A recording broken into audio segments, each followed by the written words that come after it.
जिनको शुगर की बीमारी होती है उनकी शुगर अक्सर बहुत ज़्यादा हाई रहती है, 500 तक भी चली जाती है, जबकि वो उसके लिए दवाई भी खा रहे होते हैं और इंसुलिन का इस्तेमाल भी कर रहे होते हैं। तो ऐसा किस वजह से होता है? जी थैंक यू वेरी मच। देखें, शुगर 500 किसी भी वजह से हो, दवाई ले रहा है या नहीं ले रहा, दोनों सूरतों में बहुत ज़्यादा डेंजरस है। It is a medical emergency कि जिसमें ओके, फ़ौरी तौर पे उसको अपने जो कंसर्न फिजिशियन है उससे रब्ता करना चाहिए।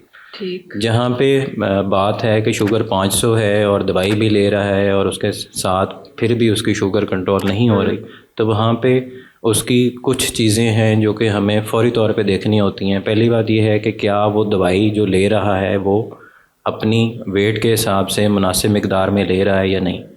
बहुत सारे पेशेंट ऐसे आते हैं जो कहते हैं जी हम दवाई तो ले रहे हैं लेकिन हमारी शुगर इतनी ज़्यादा है। तो मैं उनसे फ़ौरी तौर पे पहला सवाल जो पूछता हूँ वो यही कि आपने जो डोज़ है वो इस मिकदार में और इतने टाइम में ली है कि नहीं। तो पहली दफ़ा में ही बहुत सारे मरीज़ों का यहाँ पे ड्रॉप सीन हो जाता है कि वहाँ पे अक्सर ने या तो डोज़ मिस की होती है या प्रॉपर मिकदार में प्रॉपर टाइमिंग्स में नहीं ली होती। तो ठीक है। सबसे पहली चीज़ है कि उसको सर्टेन करें कि उसने प्रॉपर डोज में प्रॉपर टाइमिंग्स में ली है दवाई के नहीं।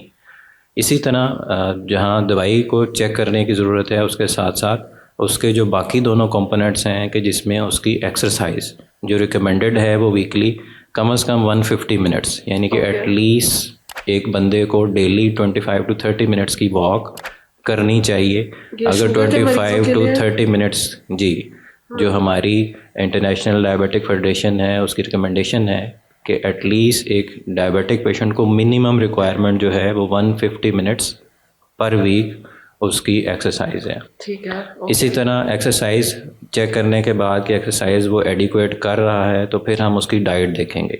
डाइट में हमारा जो एशियन पॉपुलेशन है वहाँ पे खाने में हम बहुत ज़्यादा, ख़ास तौर पे लाहौरी जो है वो खाने के बहुत ज़्यादा शौकीन हैं, बहुत ज़्यादा इस चीज़ में इंटरेस्ट रखते हैं। तो खाने में हमारा जो पेशेंट्स को मैं बहुत ज़्यादा बताता हूँ कि अपने खाने की टाइमिंग्स फ़िक्स रखें और खाने की टाइमिंग्स में कम से कम जो है आपको आइडियली 6 आवर्स का गैप रखना चाहिए। ठीक है। जब आप गैप नहीं रखेंगे और 6 घंटे के अंदर अंदर आप दूसरा खाना ठूंस लेंगे तो फिर ऑब्वियसली अभी पहले ही आपका जो शुगर का लेवल है वो डाउन नहीं हुआ होगा और उसके बाद दूसरे खाने से मज़ीद उसकी सड़ जाएगी और मज़ीद वो लेवल उससे डबल हो जाएगा।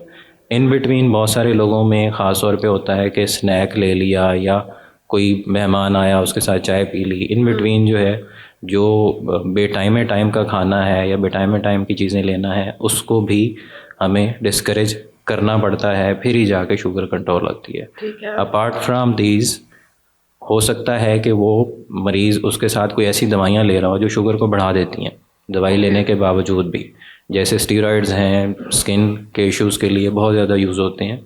तो उसके साथ साथ हमें देखना पड़ता है कि कहीं ऐसी कोई दवाई तो नहीं ले रहा कि जिसकी वजह से उसकी शुगर बढ़ रही है। अपार्ट फ्राम दिस, जैसे ये वाला मौसम है, पानी बहुत कम लिया जाता है, तो डिहाइड्रेशन भी एक उसकी रीज़न होती है जिसके साथ जो आर्गन की हाइड्रेशन है वो प्रॉपर नहीं होती और उसके साथ भी उसकी शुगर लेवल इतना ज़्यादा होता है। ओके। तो हमें इन सारी चीज़ों को देखना पड़ता है, फिर ही जाके हम उसको असर्टेन कर सकते हैं।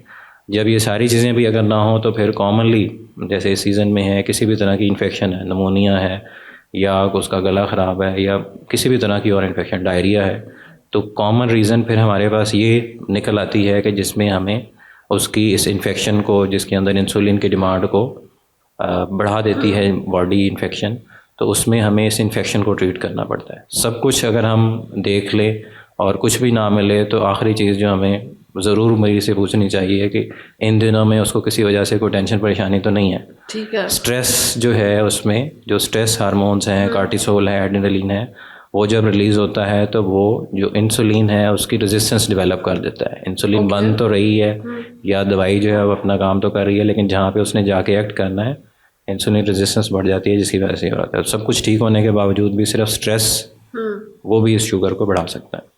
ठीक है।